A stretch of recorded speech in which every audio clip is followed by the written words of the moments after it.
So look, it's been a while since we've had something really brand new on the desk. So brand new, in fact, that I've had a couple of weeks with this thing to test and to play with before it even came out to the market.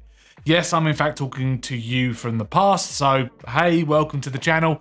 I'm Steph, and today we've got MSI's new Strike Pro gaming keyboard to talk about. They showed it off not too long ago at CES 2025, and we've somehow managed to get our hands on one, so a huge shout out to MSI for that, and go and check out the link in the description down below if you want to learn more about the Strike Pro Wireless. But yeah, let's talk about it. The MSI Strike Pro Wireless keyboard is a fully sized 100% big boy keyboard, complete with a number pad and function square, as well as a few media keys in the top right hand corner which shine super bright, a large wheel which can control your brightness and volume and is swapped using the circular button next to it.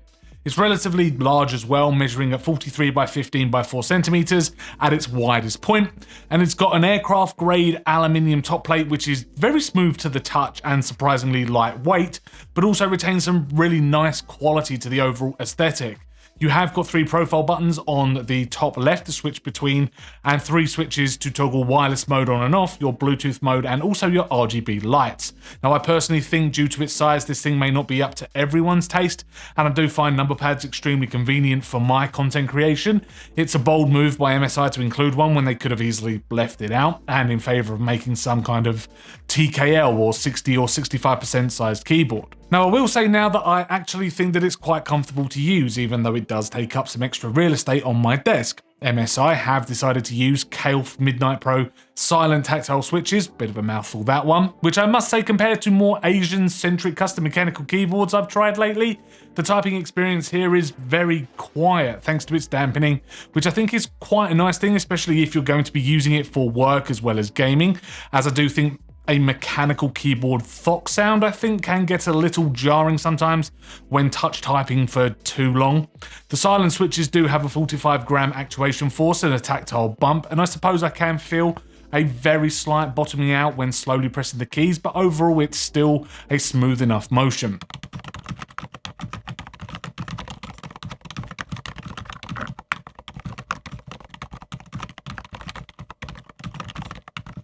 It comes with what MSI are calling their clear caps, which are PBT dye-sublimated caps, which gives you a nice and grippy feel as the keycaps aren't really completely smooth here.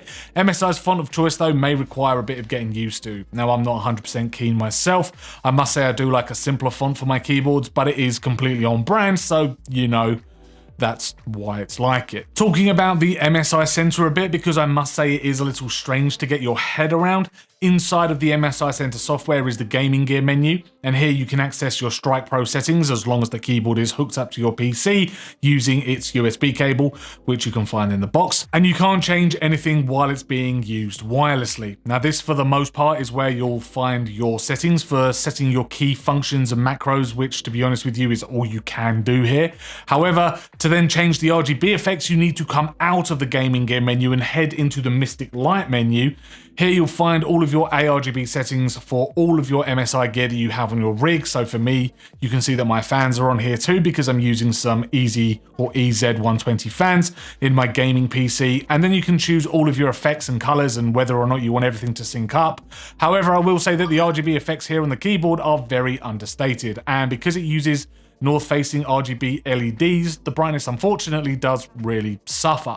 And it makes the RGB effects look really dim. And because there's no shine-through keycaps here either, it makes it look even darker, even at its brightest setting, which compared to their really cool and really bright EZ120 fans I'm using, it's a bit of a disappointment. Now, the media keys and the top right wheel are super bright, but the keys really do suffer. Now, I have also, as we're on a bit of a negative run, slated side ports in the past, and I must say that it is no different here, though unsure whether it's a design choice or whether maybe MSI didn't even have a choice in the first place, but they've placed a USB-C input on the left-hand side of the keyboard. They have included a right-angled magnetic adapter, which enables you to use their included USB cable as an Apple-esque kind of charger, where all you need to do is place the adapter near the magnetic connection and it instantly turns into a right-angled USB charging cable. Kind of nifty, but I would definitely have rather seen it on the back or even on the right hand side, because most people, if not all now, have their desktops on the right hand side of their desks anyway. I know this is probably to keep any cabling out of the way of mouse movement for uninterrupted gameplay, but it's just not a design aesthetic that I really like.